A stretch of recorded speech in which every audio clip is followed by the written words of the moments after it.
আসসালামাইকুম। আজকে চিকেন বিরিয়ানি রান্না করব। এই যে এখানে পেঁয়াজ কেটে আলুটা কিউব করে কেটে ভেজে নিয়েছি। থেকে দেখুন চিকেনগুলোকে সুন্দর করে ম্যারিনেট করে রেখে দিয়েছিলাম, এখন কড়াইতে কষিয়ে বা ভেজে নিচ্ছি।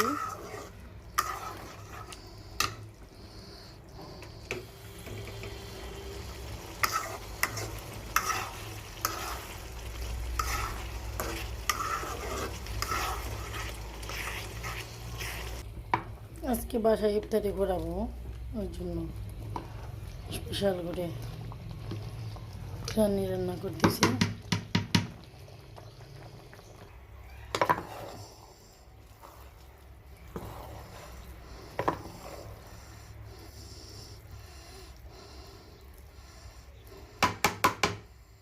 এই যে আমার বিরিয়ানি রান্না হয়ে গেল। এখন বড়া ছানা ভাজবো। মাশাআল্লাহ, আলুর চপ আর বেগুনি হয়ে গেছে। এখন ছানা আর বড়া ভাজবো। এরপরে আমার ইফতারি বানানো শেষ হয়ে যাবে আজকের মতো।